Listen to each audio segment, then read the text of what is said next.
This is Beyond a Reasonable Doubt with your hosts, Mark Garrigus and Gary Smith. Well, welcome to Beyond a Reasonable Doubt. We've got a very special guest. But first of all, Gary, you want to do the intro, and then I'm going to ask our guest who Gary reminds her of. Absolutely. We are joined by podcaster and professional mic holder, Kate Casey here, who I always love anytime we have on someone who's familiar with podcasting because they always sound fantastic, and Kate is no exception. Kate is the host of Reality Life with Kate Casey and an aficionado on all things pop culture and reality TV and beyond. She has had Mark Garrigus on her show before. She has had Dr. Drew on her show before, and she has had basically any reality star that you like on her show before. She is hundreds, over 700 episodes of her show in, and has been a guest on a variety of podcasts. And she's joining us today to talk about all things. And by the way, and she's a keen observer of the human condition. Kate, who does Gary remind you of? Albert from Little House on the Prairie. Is that so specific and bizarre? But I have this weird thing. It's a photographic memory. And so sometimes when I give references to people, they're like, wait, what? It's like I see someone's face and then it's like I log it in my brain, which really helps with my job because I also watch a ton of documentaries. And sometimes I'll pull something out and someone's like, wait, what? And they have to go back and check it out. So I thought it was, I've kind of had a dive or an immersion into the reality genre in the last 2 weeks. Yes. I think you've noticed, correct? Correct. Yes. And what do you think? Because you weren't necessarily in that world. So now what do you think? Well, let me give a little background for those who don't know, but we now have in our firm and with Brian Friedman's firm, we've joined forces and we've got that force of nature, Bethany Frankel, as a client. And we have started down the road towards trying to get some kind of justice for the reality, the people who participate in reality TV. And it has just gone from 0 to 100 in I can't tell you what, 2 weeks, Jake, basically. And I thought having you on would be an interesting kind of not only education for me, but also for you to tell me what your kind of perspective on this is. This is your world, is it not? Yeah, I think that unscripted has changed quite a bit over the last 20 years. Just to give people context, I think that reality television really exploded in a way, it became mainstream, probably in the early 2000s. Shows like Joe Millionaire and Survivor really catapulted into mainstream viewing. Yeah, consciousness, because there were shows like The Real World on MTV, but it was like a series of shows like that, like specifically those two that really made it top of mind conversation, or for lack of a better term, water cooler conversation. So Gary, by the way, Gary will like that. We can plug him. He's got a podcast called Water Cooler, but go perfect. It really has changed so much. I think in the beginning with shows like the Joe Schmo Show and others of that kind of structure were not made with the same glue, if you will, that they are now. Would you say, when you say, just so that when you say the same glue, the same kind of drama, the same kinds of over the top stuff, or are you talking about something else? I think that they're structured much better. I think it was very like Wild Wild West in the beginning. And I feel like the contracts were probably a lot looser. And I feel like the conditions that they probably began with are it's probably changed for the better. But I'm interested in the conversations that you are having privately, because a lot of the people that I do interview a lot of talent, but I do also interview a lot of producers, executive producers, directors, et cetera. And it's interesting to me how Bethany noted that there are so many people contacting her behind the scenes. And I'm wondering, and I know you can't speak specifics, but what is the kind of conversation that you hear? Because I think unscripted television, I see it getting better. However, However, I do hear like there are people that have talked to me about potentially wanting to be on a reality show, and it's almost like there are different kinds of production companies and networks, and I think that there are some that are better than others. And it seems like some of the contracts differ network to network. Like I've seen ones, people have shown me contracts where it says something like, the phrasing might be something like, we reserve the right to edit your image as we see fit. Like the phraseology is like that. Have you seen the language of some of these NDAs and the failure and the confidentiality and the disparagement and the things of that nature? I have seen some that are much more onerous than others. So that's what I think is what you're doing is interesting, because it doesn't seem like it differs according to different production companies and networks. So for that, I'm most interested. Some of the ones that I've been shown, and by the way, we have been inundated with horror stories. I mean, I don't want to be over the top about it, but I will tell you, I have to check emails almost on an hourly basis because of the number of people that are reaching out with stories that are frankly mind-boggling. And are they terrified because of the terms of their contract? Correct. Yeah. And I'm not so sure. In fact, I'm confident that some of the terms are clearly violative of California law and are on their face and illegal. In terms of the way that they're structured and restricted and everything else. And there is, I think, a real problem here. I'm not it appears to me, at least, and like I say, I'm just getting immersed into it and we're still doing the investigation, but it appears to me, at least, that in a certain category of these reality shows that the kinds of things that have been done have been calculated to create kind of this destruction of the participants in a way that's calculated because it is directly related to ratings.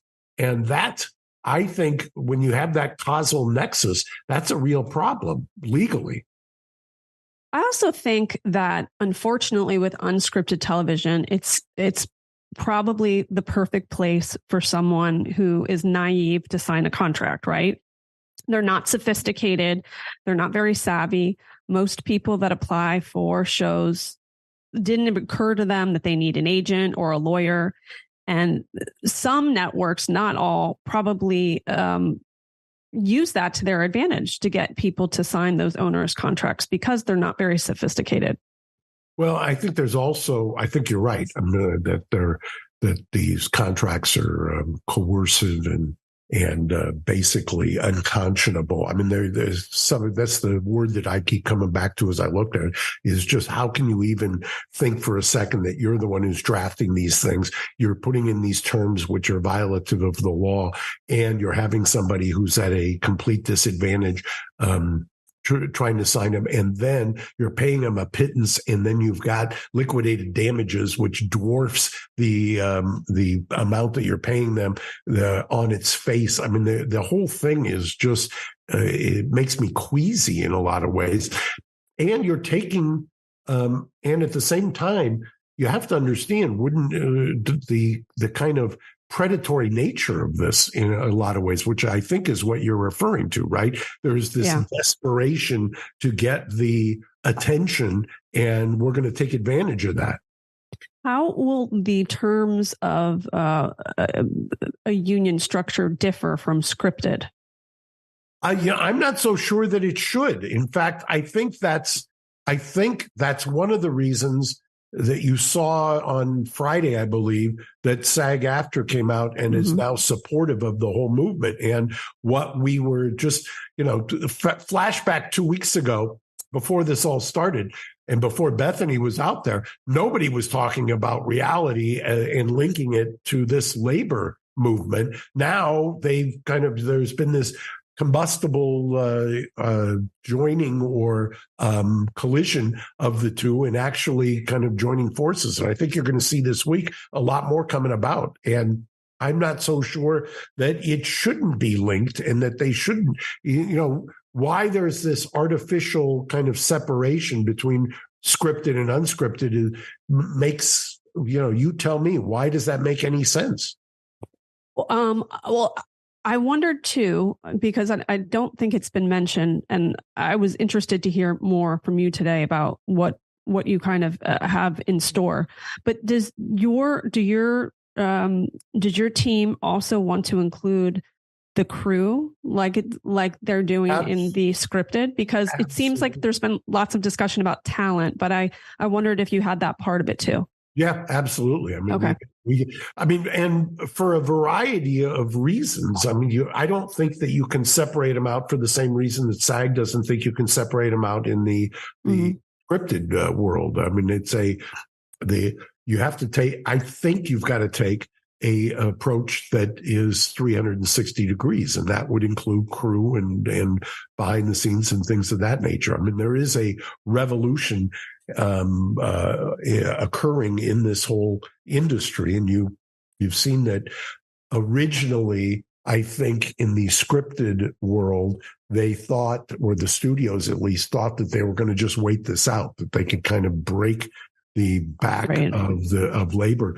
That certainly has not happened. And in fact, it's the opposite. I think now the studio said, hey, maybe we got out over our skis and we were a little too much, because now I think be careful what you wish for, which often happens in these things. Now it's metastasized from their standpoint, from the scripted world to the unscripted world. What has your experience been behind the scenes with regard to the opinions of scripted versus unscripted? Was it surprising to you at all that maybe people kind of look at unscripted in a different way, not as an equal? Well, yeah, I think that there was a kind of a two-tier view of that. I will tell you that, at least anecdotally before coming into this, because I've watched some of these things in terms of the car crash aspect of what happens to people who are on it. And I didn't realize the depths and the breadth of this until in the last 2 weeks. And yes, I think that's the other thing that I've seen, is this kind of crazy idea that somehow reminds me of other areas of life where people are so desperate to break into something. Break into the system. Yes. Whether it's, I used to say back in the day, kids who wanted to become rock and roll stars, or kids who wanted to break into the NBA or the NFL, and the kind of desperate nature, and how, there is a certain predatory aspect to that. I think you're right. What do you see? Right. How about you as a keen observer? And by the way, for those who don't know, you used to be in the law firm world, correct? I did, actually. I as I mentioned to you, I pitched you as a potential client years and years ago when you worked on the Scott Peterson trial. I did crisis media litigation and media strategy for law firms for like 16 years. So I think I always go into things with an objective, fair point of view. Like, I really do measure each person's point of view before I really come to my own perspective. I just think that my background really has been helpful in terms of watching documentaries and reality shows and kind of reviewing them for other people, because I put out a weekly watch list all the time of like what shows to watch. And I feel like I'm really, I've got my finger on the pulse, but I also am, because of, as you mentioned, having this keen observation of people's behaviors. And I think I really can choose for people the best things to watch, where you want to spend your time. There's a lot of garbage out there, and you know that too. But there is a lot of great stuff, especially in unscripted. Well, we're going to have you back. This has been fantastic. The conversation just takes me to places. And by the way, people need to go and listen to the episode that you did with me, because we have a Menendez connection. And I think that what you're doing in that case is just spectacular. And I really hope that people pay attention to the Menendez case and through a different lens in the year 2023, especially with the 2 docuseries that have come out on HBO and Peacock. I think people will look at it in a completely different way. And I think people might be surprised. Right. And I'll come back on your show. You come back on mine, because there's stuff happening in the next 3 weeks. So, perfect. Okay, good. Stay tuned. Thank you so much for joining us, Kate. Thank you. Appreciate it. Okay. Bye-bye. Thanks for listening to Reasonable Doubt. Subscribe on YouTube at youtube.com/Reasonable Doubt Podcast.